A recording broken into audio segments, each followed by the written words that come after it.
as UFC President Dana White now joining us on Coast to Coast. So earlier this month, Dana, you announced that guy, George St. Pierre, one of the sport's all-time greats, is getting back into the octagon after stepping away in 2013. That's a long time. Why now, after 3+ years away, is he returning?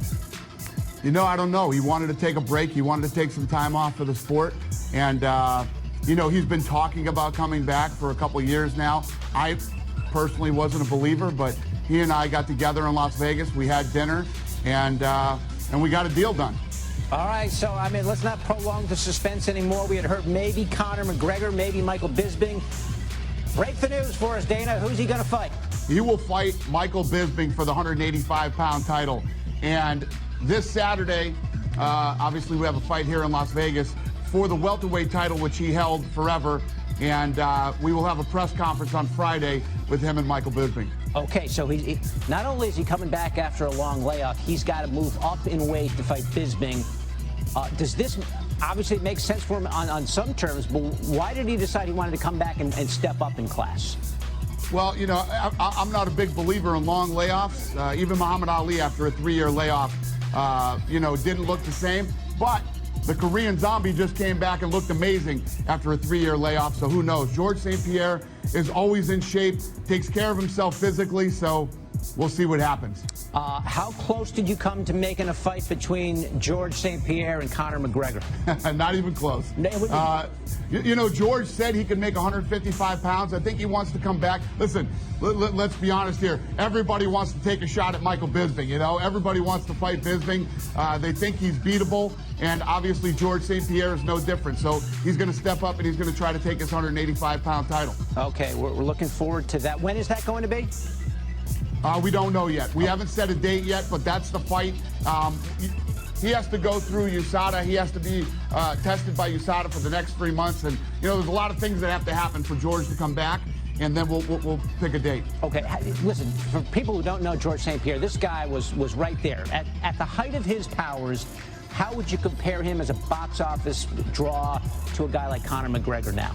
Yeah, well, he's one of our biggest stars. You know, there's, you know, if you look at the Chuck Liddell era, you know, then Anderson Silva, GSP. I mean, he was one of the big stars who helped build the sport and helped build the UFC. He never lost his title. He walked away and left the belt. So he's going to. Many people still consider him the 170-pound king. You can't be the man unless you beat the man. So we'll see what happens. All right, so St. Pierre getting back into the octagon. Looking forward to that against Bisping. Meanwhile, UFC 209 Saturday, a rematch between Tyron Woodley and Stephen Thompson. Now, Danny, you know this whole back and forth. Woodley said on this program that he's the worst treated champion in the UFC. He's promoted unfairly. You disagreed. You called him a little bit of a drama queen. He was asked about it again on SportsCenter Monday. Here's what he had to say. Okay. Look at the current promo. The current promo is talking about how, you know, he was so resilient. Even the music behind it says, give me your best shot, meaning that he took my best shot and he kept ticking. When you look at how a champion is promoted, you know, I'm the champion of the world. This takes a long time to get to this point. This has been a 10-year journey for myself. Why aren't people talking about how many movies I've been in, how many commercials, the fact that I'm a television analyst, the fact that I'm a father, the fact that I'm a husband, the fact that I'm an entrepreneur, a business owner, the fact that I'm from Ferguson, Missouri, a family of 13 in a house of 4 bedrooms. Nobody communicates about that. Is that directed at you, Dana? Is he upset with the way you're promoting him? Who knows? Listen, Tyron, that's all great stuff. Great stuff. You fought to a draw in your last fight. Finish it. Finish the fight. He was resilient. It was that type of a fight. It was a back and forth fight. It was an amazing fight. It was a draw. If that's what you want people to focus on is what a stud champion you are, then go in there and finish it on Saturday night, and nobody will be questioning you whatsoever. All right, there you go. The last word from Dana White. We'll see what happens in the octagon in Vegas. UFC 209 coming up on Saturday. UFC President Dana White, good to join us today on Coast to Coast. We appreciate it, Dana. Thank you. Likewise.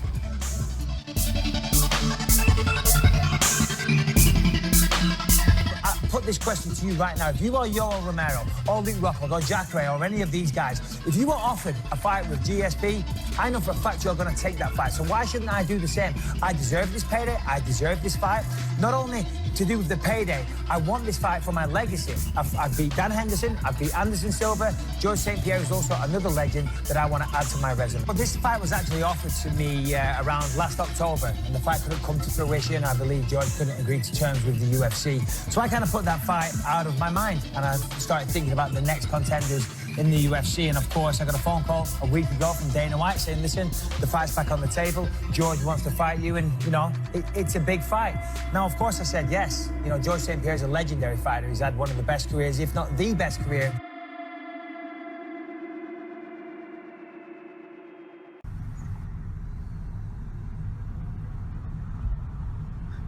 Caught the Cali kids sunbathing.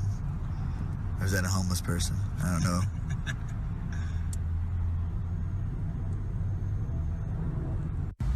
Hey, Pierre, let me get some of that sun, man. Hey, that's my shit, dog. Like, I'm all in the shade over here. The Cali kids got it all.